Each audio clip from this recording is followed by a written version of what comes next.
The declaration of a major incident means more cleaning teams can be deployed, with an extra 35 vehicles and crews around the city. The ongoing strikes were discussed in the House of Commons earlier on. Almost every area is plagued by overflowing bins, rats the size of cats, and opportunistic fly tippers exploiting the chaos to turn open spaces into dumping grounds. This, the reality of Labour in local government. The Birmingham bin strike has meant many of my constituents haven't had their bins collected in weeks. And this week, my constituent wrote to me to say that they had been bitten by a rat. That is the local MP for Edgbaston. We'll be heading to Birmingham later on in the programme. Our reporter Alice Porter will be telling us what things are like there this evening. But next tonight, it is the latest TV show that's got everyone talking, even the most powerful people in the country. And today, the Prime Minister met the cast and creators of Adolescence to learn more about the difficult issues it tackles. The drama will, of course, now be shown in schools across the country, with Keir Starmer saying he hopes to prevent young boys falling into, in his words, a whirlpool of hatred and misogyny. But it's not as if teenagers committing violent acts is anything new, though. So why does it take a popular show to give the subject prominence in Downing Street?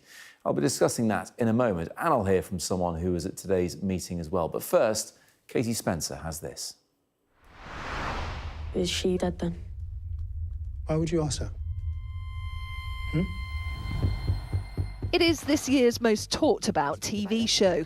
Adolescence, the story of a 13-year-old boy arrested for the murder of a young girl, hitting a nerve globally. He hasn't been found guilty, he's been accused. Holding up a mirror to the rise in violent and sexist social media content that's being served up to teenagers. Now the most watched UK title ever for Netflix. But the focus for its creators on a different audience. Writer Jack Thorne's drama prompting an invite from Downing Street. Having watched the Prime Minister wanting to be seen as listening, creators of the hit show, charities and young people invited to discuss some of the issues raised.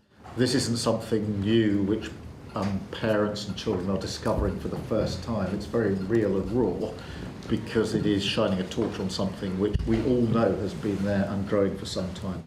Motivated in part by exposing the manosphere, a culture which promotes masculinity and misogyny. Writer Jack Thorne now all too aware that politicians might want to piggyback off the show's popularity.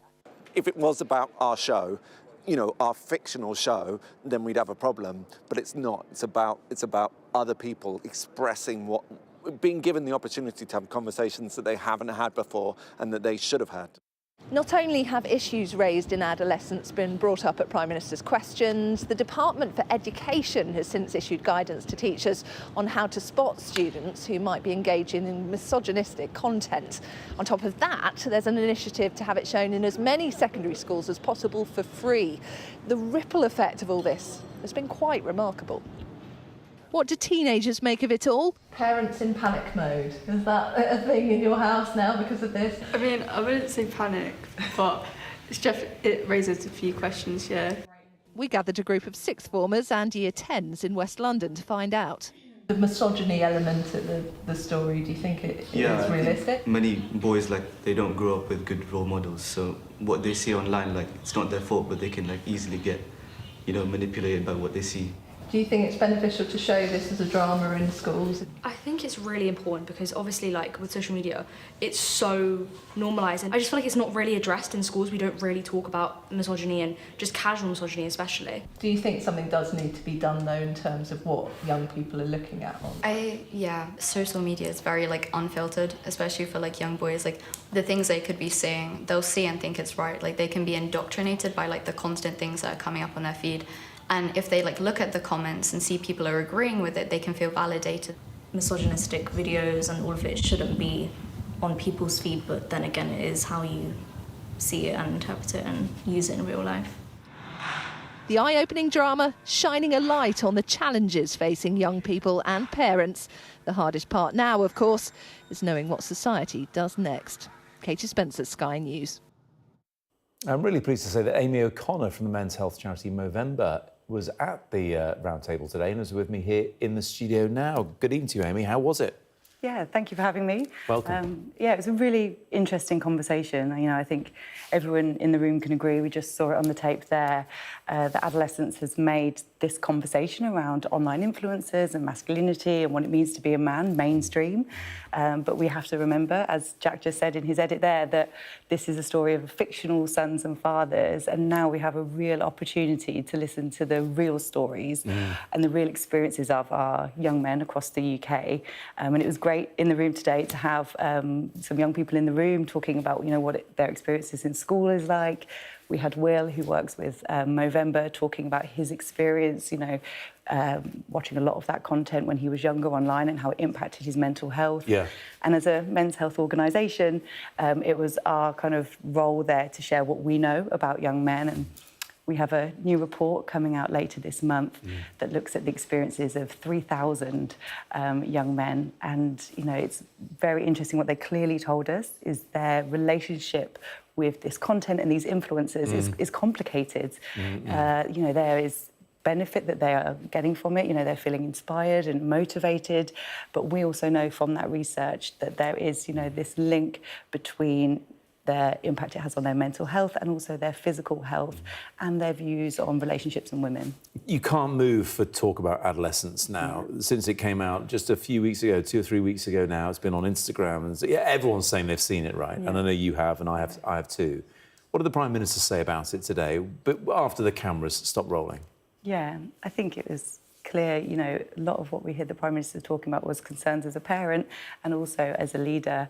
And it's had, the dramatic way it's been filmed has, clearly touched the hearts of a lot of people across the nation.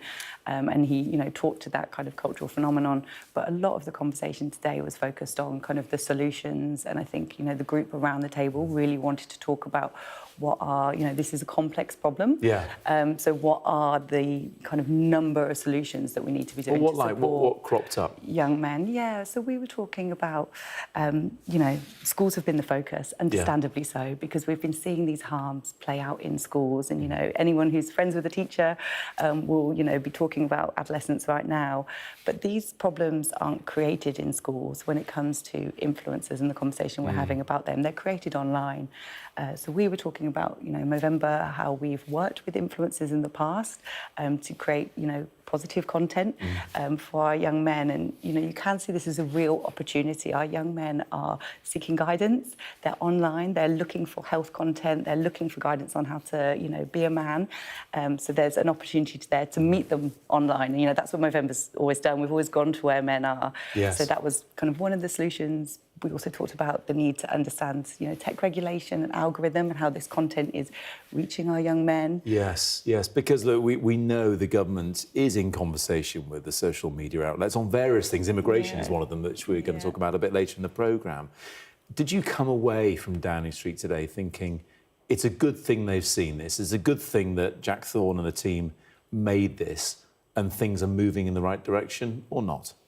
I think a lot of people have been talking about, the risk to young men and communities for a long time. We started the research we're launching later this month 2 years ago.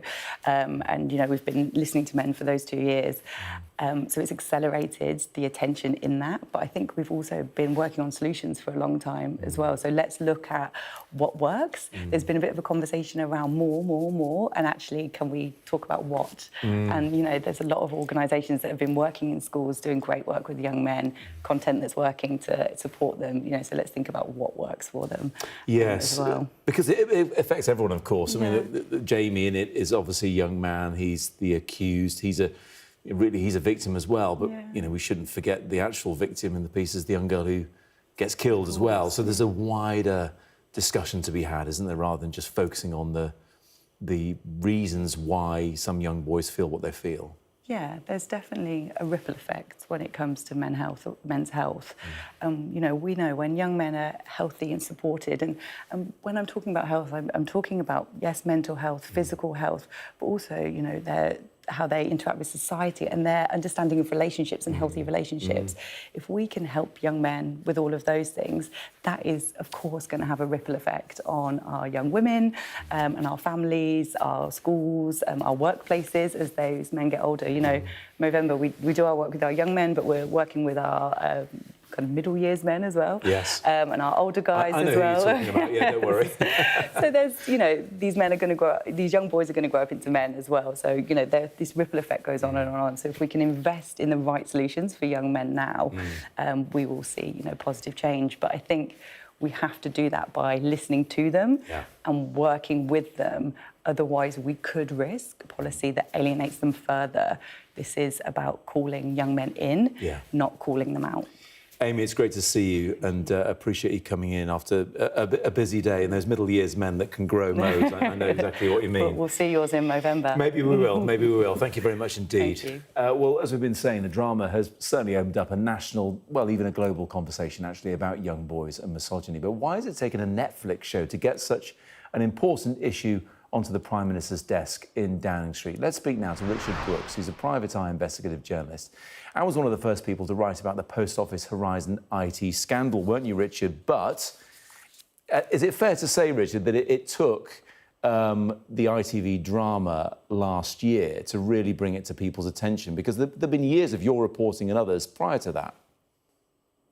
Yeah, good evening. It is fair to say that, yeah. I've been reporting on the Post Office scandal since about 2011. Others have been reporting for a couple of years before that.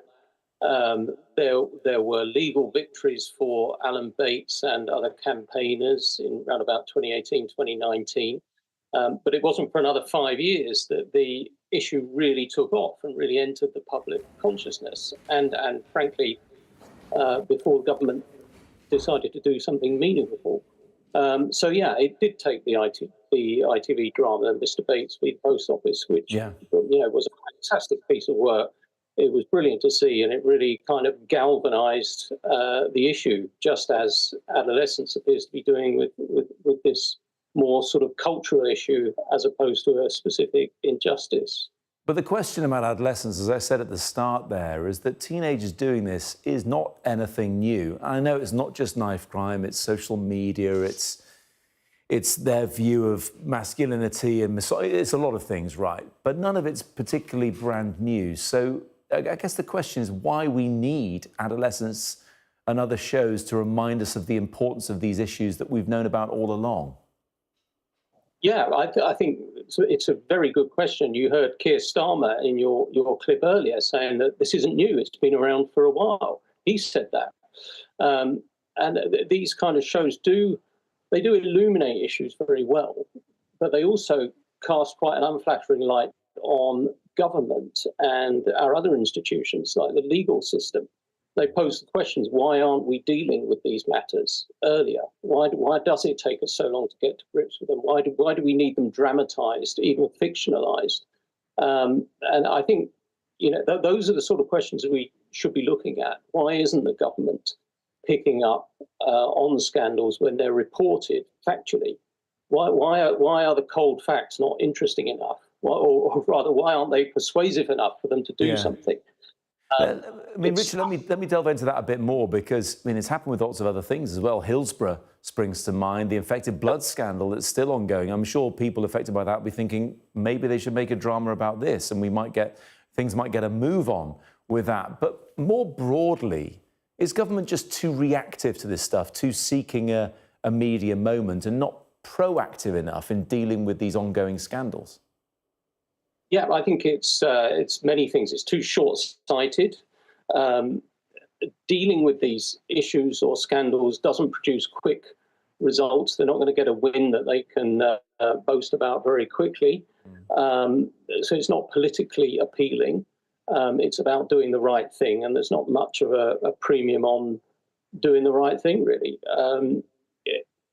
When a drama or when the issue really hits the headlines and people begin to feel it, then it does become political because they need to be seen to be doing something. So ultimately, we need kind of slightly more far-sighted politicians who are less concerned with short-term political headlines. And I think also we need politicians and others to kind of believe or at least read a bit more the coverage of issues early on and believe it. I think there's also a problem with a loss of trust in the media. So when we report something factually, it's almost not believed. When the sub-postmasters were making their complaints for years and years and years, when Alan Bates was being refused meetings with the government, they weren't being listened to. The media who were reporting that weren't being listened to. We need to be, the people who are exposing the scandals need to be trusted a little bit more. I mean, there's a slightly troubling sense I get as a journalist. It's almost as if dramatizations and even fictionalizations become more authoritative than factual reporting. And I think that's quite a troubling place to be in. You've anticipated my final question, which is from a different perspective. Is there a risk that these shows have an impact? The authorities feel like they've done something and then they go, well, that's it, job done. Because look, let's come back to the post office scandal. Plenty haven't had the money they are deserving, and plenty of contracts are still going perhaps where they shouldn't. So that's not done and dusted at all anyway. No, exactly.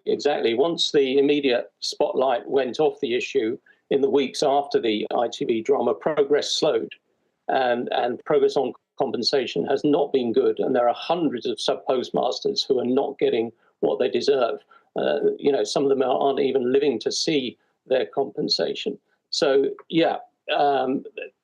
it's not a long-term solution. It's a bit of a sugar rush type solution, dramatic coverage of stories, and there are consequences, and unfortunate consequences, like we just talked about. And also, sometimes I think it can lead the government almost to think that, well, has the drama been made yet, or will the drama be made? Does this become a kind of benchmark for actually doing something? I think that's a bit of a danger. It's real food for thought, Richard. Appreciate you joining us. That's Richard Brooks, Private Eye investigative journalist, who was one of the first to write about the Post Office Horizon IT scandal. Thank you. Still to come here on the UK Tonight, Keir Starmer calls for greater unity to tackle the vile trade of people smuggling. And I'll be talking to the football fan who's kicking off his epic journey to cycle to all 92 league clubs in just 50 days.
Well, the Prime Minister has been busy today because apart from talking about hit Netflix drama Adolescence, he's also been discussing the problem of illegal immigration at an international summit he convened in London.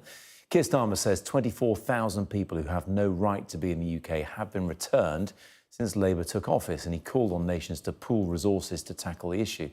But is it going to make a difference? Well, to discuss this, I'm joined now by Tony Smith, who's former Director General of the UK Border Force, and legal commentator and expert Joshua Rosenberg. Good evening to you both. Good evening. Tony, to you first. One of the things the Prime Minister said he was most frustrated about was the inability of different bodies to communicate with each other, which seems obvious. Yes, and it's even more difficult internationally. Since I retired from the Home Office, I spent a good deal of my time chairing border management conferences around the world and trying to bring different border agencies together. But the difficulty we have, of course, is that the enforcement agencies are very much driven by their own political masters. So, for example, stopping the boats on the English Channel, which obviously is his priority, but is only a part of border security, could be stopped instantly if the French were prepared to act in a way we would like them to by accepting migrants back there when they come across to claim asylum. And these considerations will apply wherever you go in the world. So I think though it's a bold initiative by the UK to try to get countries, there is no World Borders Organisation. It's going to be a tough ask to take on these countries one by one. But Tony, let me just come back on that. It wasn't just cooperation across borders. It was cooperation within our own country between different organisations, which again, for people frustrated by the immigration problem, will think, well, that should be an obvious thing to sort out first.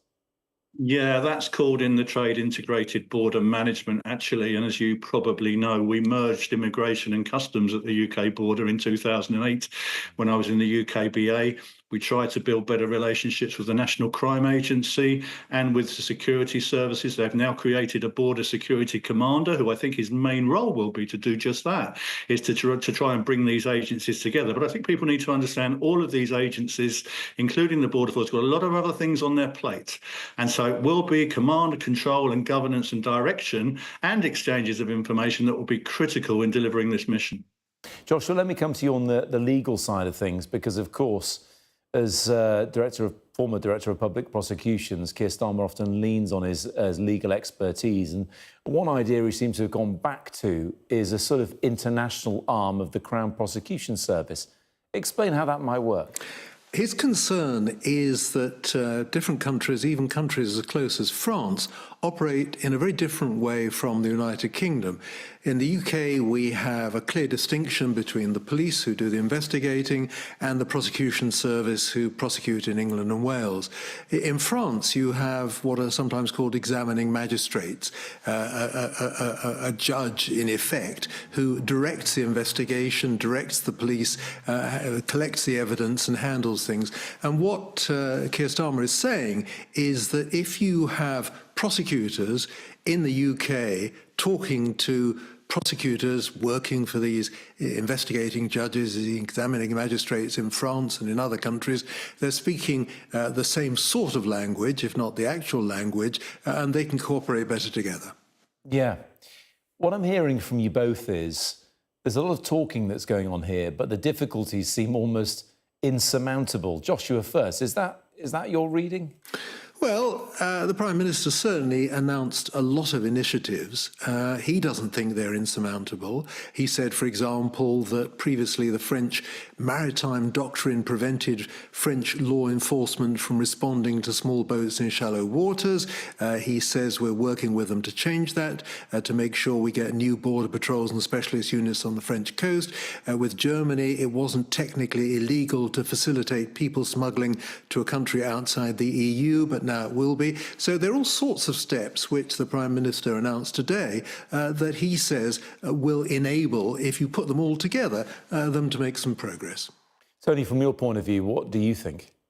I think you have to break the business model of the human smugglers. They do it for the money.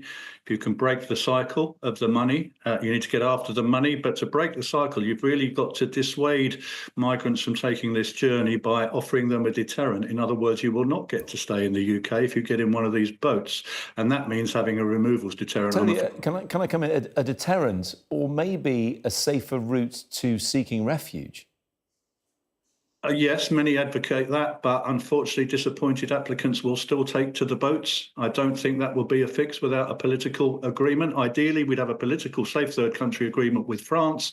Failing that, I think we need removals agreements in other countries where we can offshore asylum applicants to, to prevent the incentive for them coming here in the first place. So that's the Australian model, effectively, isn't it? And that's where Australia would say it's had success with tackling boats crossing into the north of the territory. You'd follow that route. Here we are, though, and the weather forecast is looking fantastic the next few days. And what that unfortunately means is the Home Office, as Yvette Cooper seemed to hint at earlier on, they're sort of helpless when the weather's good because people are going to make those boat crossings, Tony. Is it as simple as that? Well, it's not just this government. It was the last government as well, let's be fair. I mean, if we can take the politics out of this, this has been going on since 2018. I was very lucky on my watch when I was head of the border force. They weren't coming in small boats. I was told, actually, I had a risk assessment done for the London 2012 Olympics, and I was told it's not possible to cross in a small boat across the English Channel. And look what's happened. So I was very lucky, but actually it is a real problem, and it is going to carry on, I'm afraid, unless they can break this business model. But, the UK is still quite low down in the overall asylum applications field. We're about 6th highest in Europe. America's changed a bit lately since the Trump initiatives, but they were getting what we get in a year, in a month over there. I've been over there and chaired conferences. So this is a tall order, tackling human smuggling, and the UK are doing what they can, but I'm afraid doing it alone is going to be a really, really big ask unless you can break that business model. Joshua, let me just come back to you on that point then of breaking the business model, smashing the gangs, which has been the mantra of the Labour government. Is there anything more they can be doing in a legal way globally to tackle this? Certainly, what the Prime Minister is talking about is what he did when he was Director of Public Prosecutions and he was tackling terrorism, and he says that terrorists were arrested, they were charged, and terrorist outrages, planes being blown up over the Atlantic were prevented because everybody worked together to tackle terrorism, and he says that this sort of illegal migration should be tackled in the same way as governments tackle terrorism. Now, that involves not just prosecutors, it involves police, it involves intelligence, it involves all the border agencies working together, as Tony was saying. And of course it means heavy sentences. Recently, maximum sentences have gone up for offences associated with people smuggling and so on. You can get life imprisonment. There are draft guidelines in force which suggest up to 16 years imprisonment. If we do get some prosecutions, which of course depend on arrests of the ringleaders, the people who bring these people over, it might send a message to them that it's not worth doing. Joshua, Tony, thank you both very much indeed. Appreciate your time. Thank you. Let's go back to bins now and the overflowing situation in Birmingham that's been lasting weeks now. It's been declared a major incident with refuse workers, at least some anyway, still on strike. It means around 17,000 tonnes of uncollected rubbish is piling up on the streets of the city. We heard one of the local MPs for Edgbaston saying a rat had even bitten one of her constituents. Alice Porter has braved Birmingham this evening. Hopefully, I haven't seen too many rats, Alice, but I mean, it looks a right state. What is it like on the ground? Yeah, I'm just in Bawdsey Green, which is the southeast of the city, and you can just see the terrible state that this residential street is in. There is rubbish piled up upon each other, and it makes it impossible to make your way down this street if you were in a wheelchair or if you had a pushchair to go up there. And you with rubbish. And this is because there's been an ongoing strike that's been going on. It actually began at the beginning of January, but it then became consistent from 3 weeks ago, which means there are streets like this across many parts of Birmingham, so much so that the Birmingham City Council has declared a major incident because they're so concerned about the impact on public health. And being here, you can understand it. Because we've had this warmer weather over the last few days or so, this worry is the impact the smell and the worry about people's public health. So that's why they've declared this major incident. And what that means for Birmingham City Council is they can employ and use agency staff to try and tackle the problem, to clean the streets and deal with the fly tipping. And we know that they've employed 35 vehicles to go to areas like this and try and collect some of the rubbish. But it also means that they potentially can explore whether they may be able to get some assistance from the government. Now, the government have very much said that this is a local problem for now, but this is an issue that has been raised in Parliament, and they've said that they are closely monitoring the situation and have crucially said that they will not hesitate to offer further assistance in the future if the situation does not come to some sort of resolution. And this is an ongoing row between the Unite Union, who are representing the bin workers, and Birmingham City Council. Now, they are saying, the Unite Union, that there are many hundreds of staff who are receiving pay cuts, they claim, of up to £8,000. And they also say that key roles are being cut in relation to health and safety. So that's very much their position. That's why they have been striking for some significant time now. But we're really at a stalemate between the two sides. And Birmingham City Council have today declared this major incident. Yes, I mean, a stalemate that's been going on for weeks now, really, because what you're saying, Alice, is broadly the same as what people were saying the week before last. But now with that weather, local people there in Birmingham are going to be terrified that the warm weather that's going to last for the next week or so is going to cause real problems. Look, I haven't been to Birmingham for a while. There'll be plenty of people watching this tonight who are there. When you arrive in the city, is it abundantly obvious that there's rubbish everywhere, or is it confined to certain areas? Is it easy to find? It's confined to some areas. Clearly, agency staff have been trying to pick it up in certain areas, but we also know that there have been lorries that have been trying to leave the depot, and striking Unite staff have been preventing those lorries from leaving, and the striking staff have been walking incredibly slowly, in which means they won't be arrested by police, but it means that often these bins are unable to leave the depot and unable to come and do the rubbish collections. Certainly what I noticed coming into the city was that some people, if they're fed up with all the rubbish being on their street like this, they're clearly taking it to certain areas to move it away from residential areas. So one car park I drove past, and you could see it all being gathered in one corner as residents are clearly frustrated by the situation. You can imagine, can't you? Alice, really appreciate that. Thank you. Still to come here on the UK Tonight, why this Wigan football fan is cycling to all 92 Football League clubs in 50 days. We'll be chatting to him.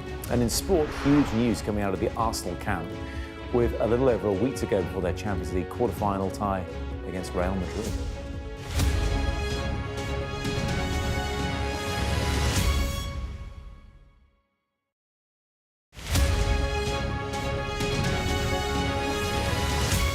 I'm Dominic Waghorn, Sky's International Affairs Editor, covering a world that seems to be unravelling. War, unrest, revolutions. It's not his country, it's ours. They have succeeded for the first time in their country's history in removing a leader from power. No freedom! Sky News, the full story first. There was fighting here, but there's clearly now a lull, and they're using it to bring up more ammunition. This is a mass exodus in which Russia is hemorrhaging some of its brightest and its best. According to the local weather channel, there have been more than 2,500 lightning strikes and flash flooding, all on top of this week's lethal tornado. What stays with you most in this job is some of the people you meet. What is your worst fear about what the Russians want to do to the children? They're just boosting demographics by stealing young people. Would you like to take the opportunity, Mr. President, on Sky News to invite Barack Obama to come here? Mr. Trump, are you running for president? Can you confirm it? We're going to take a look, a very serious look. On that day, we saw your fighters killing women, killing children. Was that a mistake? Did you go too far? You couldn't control your fighters? The full force of the state is being used to crush any protest. Free wherever you get your news. It's half an hour now past the deadline that Hamas issued, and we've now seen a third barrage of rockets coming in. Another alarm. The mood here is jittery and nervous.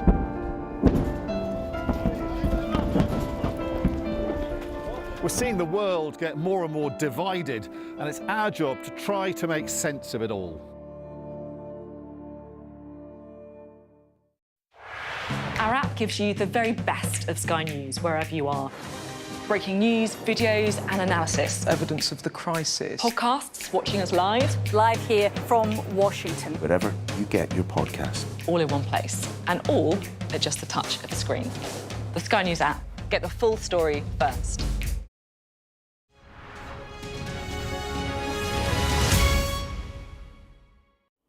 Welcome back. In a moment, I'll be joined by the Wigan fan who's cycling to all 92 English Football League clubs in just 50 days to raise awareness of prostate cancer. Looking forward to that. But David Garrido is here with the rest of the sport. News, David, of a big boost for Arsenal. What's that? I wonder. Oh, this guy. It's this guy here. Yeah, so Bukayo Saka, very much Arsenal's talisman, isn't he? And he is finally ready to return to first-team action after a long hamstring injury, a pretty serious hamstring injury, actually. There are pictures out there of the sort of scar from the surgery, and you realise how bad a hamstring tear it was. And his last appearance for Arsenal was on the 21st of December. It was a 5-1 win over Crystal Palace, but you saw him leaving Selhurst Park on crutches. You thought, oh, this doesn't look good. It's exactly 100 days since that injury. Wow. So it's felt like 100 years for Arsenal fans, I'm sure, because not the only injuries they've had, but the most significant, you would say, especially because they've been hurt in those forward positions. He offers creativity, goals, assists, and just the way he plays. You can tell it just lifts the rest of the Arsenal team. He brings the best out of the likes of Martin Odegaard, doesn't he? Because when the two of them play together, they're fantastic. When they're without each other, not as good for Arsenal. Yeah. Look, how significant is his return, bearing in mind in the Premier League, which returns tomorrow, I think? Yes, that's right. They are still 12 points behind the mighty Liverpool at the top. Listen, I think even the most ardent of Liverpool fans would like you, Matt, would struggle to think they can possibly lose it from this position. I know the rest of the quadruple is gone, but even so, you know, it's 12 points, as you say. And I don't think it's going to make a lot of difference for that. Really, what it makes a difference for is Arsenal in the Champions League. You mentioned it before, 2 legs against Real Madrid, home and away. They've got games against Fulham tomorrow, Everton as well before that 2-legged tie. But really, Arsenal's season, with this man back in the team, relies on that. And that will probably dictate how Mikel Arteta decides to approach exactly how he brings Bukayo Saka back into the team. But he's never going to sort of shout from the rooftops about it. He's not that kind of guy. But he says that they have at least managed his return to the first-team picture relatively well. Well, all the careful thing is already done. So now it's about putting him in the grass in the right moments. But he's pushing because he really wants it. We have respected the time frame. We have done everything. And we had to hold him back even. So he's ready to go. In that case, I think he's the one player that Real Madrid will be scared of. Oh, yeah. You know, if you think of a player who can really disrupt things, who can get to that byline, who loves cutting in on his left foot and, you know, finding the back of the net from pretty much anywhere, it is Bukayo Saka. So I would imagine that Mikel Arteta will want to be keeping some of his powder dry for those 2 legs of that Champions League quarter-final. There is, however, another big-name player who has suffered an injury setback.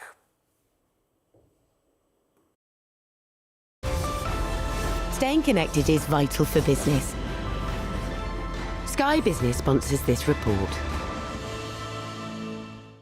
I woke up around a little while ago now.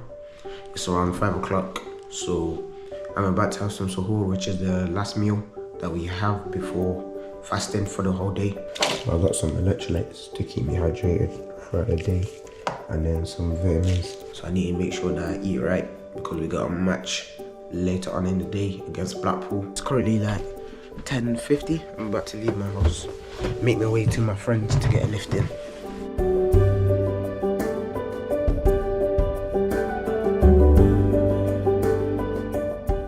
Baba, assalamualaikum. How are you?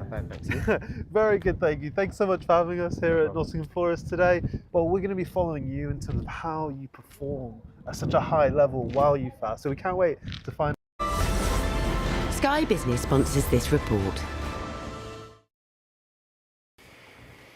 Thanks, David. Now, my next guest tonight is taking on an incredible challenge to raise awareness of prostate cancer. Wigan fan Matt Barbet is cycling to all 92 English Football League clubs in just 50 days, and he's doing it to raise money for Prostate Cancer UK and the Queen Court Hospice where his uncle received end-of-life care. And I'm pleased to say, Matt joins us now. How are you feeling? I'm good. I'm good. How are you? Yes, I'm good. I mean, I'm not riding around the whole country on a bike, though.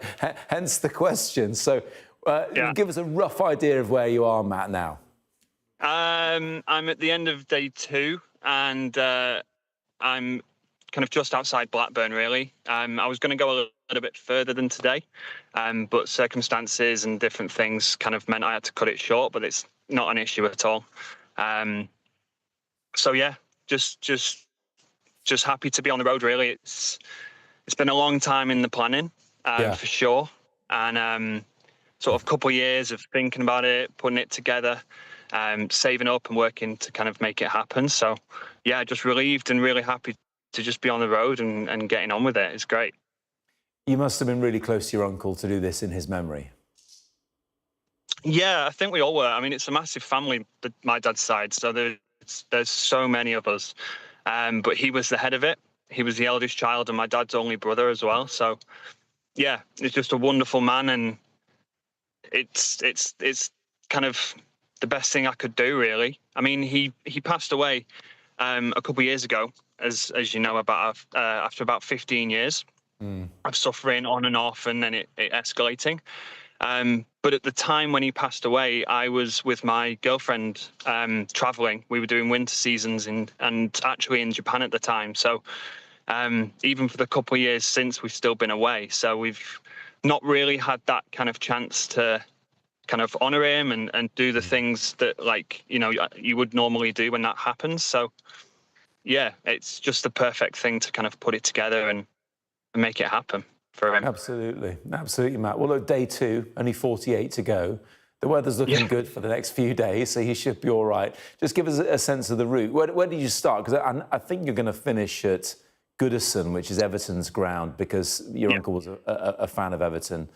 We can't be right about everything, of course, but fair enough. Where are you going to go, though, after Blackburn tomorrow? Okay, so I am heading kind of towards Blackpool and the coast, and then we're heading north into Cumbria, and then across to the northeast, down to Yorkshire, Hull and Leeds, East Midlands, East Anglia, London, South Coast, Plymouth, obviously, because you have to. You do, Bristol, yeah, I know, honestly. Bristol, South Wales, and then back across to Watford through that kind of central belt of Oxford and things. And then from there, it should hopefully be 6 weeks in of the 7 weeks that I've got. And then it's 1 week to just come diagonally up through Birmingham, through kind of Cheshire and Stoke and end in Liverpool. And at Everton for the 18th of May. Yeah. Look, having ridden a bike a bit, I know anything can go wrong. What are you most nervous about? And don't be offensive to Plymouth Argyle. You have to do it. That's just going to happen. But what are you most worried about going wrong finally, Matt? Yeah, I mean, I think they'll be the first to tell you that it's far away. They do it every week in and week out. So no, I think genuinely the most nervous thing the thing I'm most nervous about, should I say, is genuinely the mechanics. I've been working the last sort of 6 months in a bike shop. I was in New Zealand for that time that we were travelling. Good practice. And we only, Good practice. Yeah. Well, I mean, you'd think that there were a lot of hills, but the part that we were in was completely flat and just farming. But it allowed me to get loads of miles in and do training. But I was working to kind of build my knowledge of the mechanics side. Good. So hopefully that kind of pays off a little bit. But it's one thing that a few years ago I was doing a challenge. Well, not a challenge. I was just my first time bike touring abroad was across Spain, Barcelona to Madrid, and my brother was there, and I went to see him. And I think on one of the days, the actual rack that holds the bags at the back under all of the weight sheared off. Oh man. Yeah, so I rang my dad. I'm going to come in, Matt, because I'm going to come in because we don't want to jinx you by telling all the stories. No, I know. And I'm going to save your energy as well, because you need to get some sleep, young man. Good luck with it. Thank you very much indeed, Matt, for joining us. Your uncle, I know that will be proud. No, honestly, thanks. It is Yelled It Up with The World next. Good luck to Matt.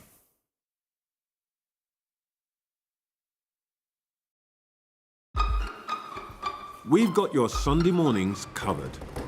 From the front page and the sounds of the streets to the voices of the people who make the major calls and big picture politics beyond Westminster. We'll put you at the heart of our story. I'm ready.